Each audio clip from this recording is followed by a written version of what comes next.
حج کے لیے مکہ معظمہ گیا، وہاں بیت اللہ کا طواف کر رہا تھا کہ میں نے ایک شخص کو دیکھا جو بہت زیادہ بوڑھا اور بہت لمبے قد کا تھا۔ وہ بیت اللہ کا طواف کر رہا تھا اور کہہ رہا تھا کہ اے میرے پروردگار، میری سواری کو محمد صلی اللہ علیہ وآلہ وسلم کی طرف پھیر دے اور اسے میرا دست و بازو بنا دے۔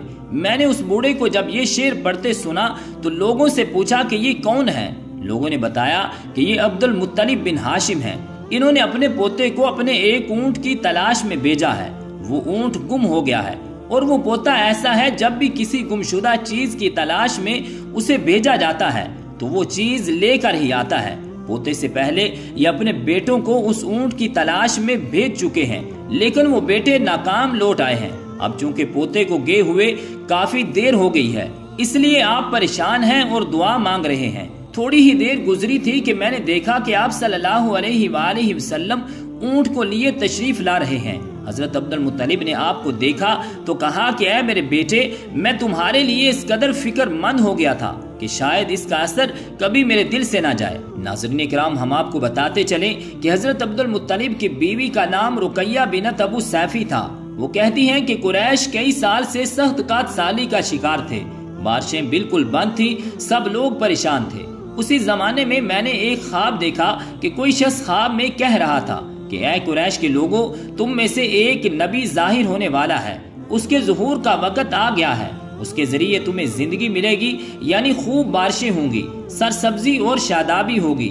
تم اپنے لوگوں میں سے ایک ایسا شخص تلاش کرو جو لمبے قد کا ہو، گورے رنگ کا ہو، اس کی پلکیں گھنی ہوں، بھویں اور ابرو ملے ہوئے ہوں۔ وہ شخص اپنی تمام اولاد کے ساتھ نکلے اور تم میں سے ہر خاندان کا ایک آدمی نکلے، سب پاک صاف ہوں اور خوشبو لگائیں۔ وہ حجر اسود کو بوسہ دے، پھر سب جبل ابو قیس پر چڑھ جائیں۔ پھر وہ شخص جس کا حلیہ بتایا گیا ہے آگے بڑھے اور بارش کی دعا مانگے، اور تم سب آمین کہو تو بارش ہو جائے گی۔ صبح ہوئی تو حضرت رقیہ نے اپنا یہ خواب قریش سے بیان کیا۔ انہوں نے ان نشانیوں کو تلاش کیا تو سب کی سب نشانیاں حضرت عبد المطلب میں مل گئیں۔ چنانچہ سب ان کے پاس جمع ہوئے، ہر خاندان میں سے ایک ایک آدمی آیا، ان سب نے ان شرائط کو پوری طرح انجام دیا۔ اس کے بعد سب ابو قیس پہاڑ پر چڑھ گئے، ان میں نبی کریم صلی اللہ علیہ وآلہ وسلم بھی موجود تھے۔ آپ اس وقت 9 عمر تھے۔ پھر حضرت عبد المطلب آگے بڑھے اور انہوں نے یوں دعا کی، اے اللہ، یہ سب تیرے غلام ہیں، تیرے غلاموں کی اولاد ہیں، تیری باندیاں ہیں اور تیری باندیوں کی اولاد ہیں۔ ہم پر جو برا وقت آ پڑا ہے تو دیکھ رہا ہے، ہم مسلسل قحط سالی کا شکار ہیں۔ اب اونٹ، گائے، گھوڑے، خچر اور گدھے سب کچھ ختم ہو چکے ہیں اور جانوروں پر بن آئی ہے، اس لیے ہماری یہ خشک سالی ختم فرما دے، ہمیں زندگی اور سرسبزی اور شادابی عطا فرما دے۔ روایات میں آتا ہے کہ ابھی آپ یہ دعا مانگ ہی رہے تھے کہ بارش شروع ہو گئی، وادیاں پانی سے بھر گئیں، لیکن اس بارش میں ایک بہت عجیب بات ہوئی، اور وہ عجیب بات یہ تھی کہ قریش کو یہ سیرابی ضرور حاصل ہوئی، مگر یہ بارش قبیلہ قیس اور قبیلہ مضر کی قریبی بستیوں میں بالکل بھی نہ ہوئی۔ اب لوگ بہت حیران ہوئے کہ یہ کیا بات ہوئی کہ ایک قبیلے پر بارش اور آس پاس کے سب قبیلے بارش سے محروم۔ تمام قبیلوں کے سردار جمع ہوئے، اس سلسلے میں بات چیت شروع ہوئی۔ ایک سردار نے کہا کہ ہم زبردست قحط اور خشک سالی کا شکار ہیں، جبکہ قریش کو اللہ تعالیٰ نے بارش عطا کی ہے اور یہ حضرت عبد المطلب کی وجہ سے ہوا ہے، اس لیے ہم سب ان کے پاس چلتے ہیں، اگر وہ ہمارے لیے دعا کریں تو شاید اللہ تعالیٰ ہمیں بھی بارش دے دے۔ یہ مشورہ سب کو پسند آیا، چنانچہ یہ لوگ مکہ معظمہ میں آئے اور حضرت عبد المطلب سے ملے اور انہیں سلام کیا۔ پھر ان سے کہا، اے عبد المطلب، ہم کئی سال سے خشک سالی کا شکار ہیں، ہمیں آپ کی برکت کے بارے میں معلوم ہوا ہے، اس لیے مہربانی فرما کر آپ ہمارے لیے بھی دعا کریں، اس لیے کہ اللہ تعالیٰ نے آپ کی دعا سے قریش کو بارش عطا کی ہے۔ ان کی بات سن کر حضرت عبد المطلب نے کہا، اچھی بات ہے، میں کل میدان عرفات میں آپ لوگوں کے لیے بھی دعا کروں گا۔ دوسرے دن صبح سویرے حضرت عبد المطلب میدان عرفات کی طرف روانہ ہوئے، ان کے ساتھ دوسروں لوگوں کے علاوہ ان کے بیٹے اور اللہ کے رسول صلی اللہ علیہ وآلہ وسلم بھی تھے۔ عرفات کے میدان میں حضرت عبد المطلب کے لیے ایک کرسی بچھائی گئی، وہ اس کرسی پر بیٹھ گئے۔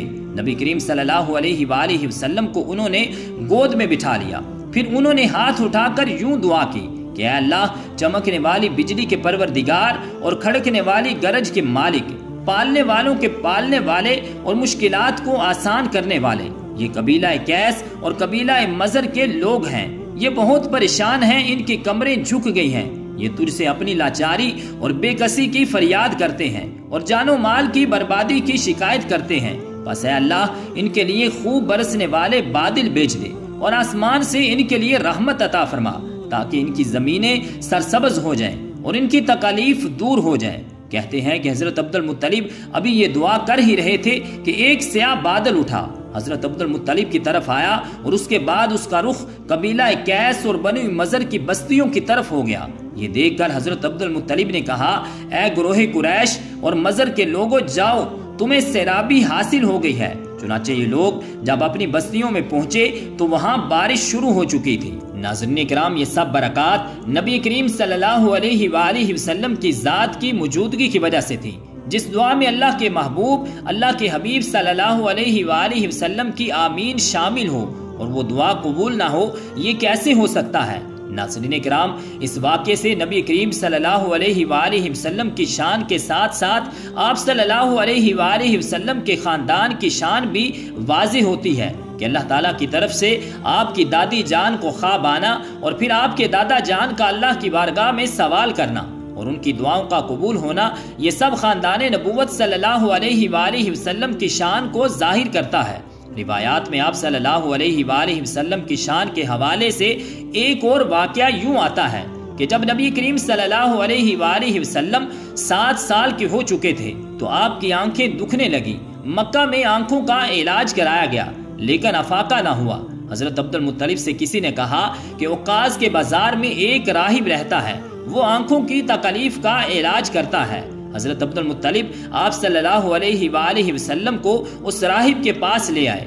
اس کی عبادت گاہ کا دروازہ بند تھا۔ انہوں نے اسے آواز دی، راہب نے کوئی جواب نہ دیا۔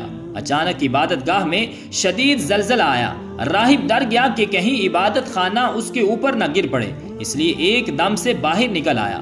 اب اس نے آپ صلی اللہ علیہ وآلہ وسلم کو دیکھا تو چونک اٹھا۔ اس نے کہا، اے عبد المطلب، یہ لڑکا اس امت کا نبی ہے، اگر میں باہر نہ نکلتا تو یہ عبادت گاہ ضرور مجھ پر گر پڑتی۔ اس لڑکے کو فوراً واپس لے جاؤ اور اس کی حفاظت کرو کہ کہیں یہودیوں اور عیسائیوں میں سے کوئی اسے قتل نہ کر دے۔ پھر اس نے کہا کہ رہی بات ان کی آنکھوں کی، تو آنکھوں کی دوا تو خود ان کے پاس موجود ہے۔ حضرت عبد المطلب یہ سن کر حیران ہوئے اور بولے، ان کے اپنے پاس ہے؟ میں سمجھا نہیں۔ تو راہی بولا، ان کا لعاب دہن ان کی آنکھوں میں لگا لیں۔ چنانچہ انہوں نے ایسا ہی کیا تو آنکھیں فوراً ٹھیک ہو گئیں۔ تو رب ذوالجلال کی بارگاہ اقدس میں دعا ہے کہ خالق کائنات ہمیں اپنے نبی سے سچی پکی محبت کی توفیق اور ہمت عطا فرمائے۔ آمین بجاہ النبی الکریم الامین۔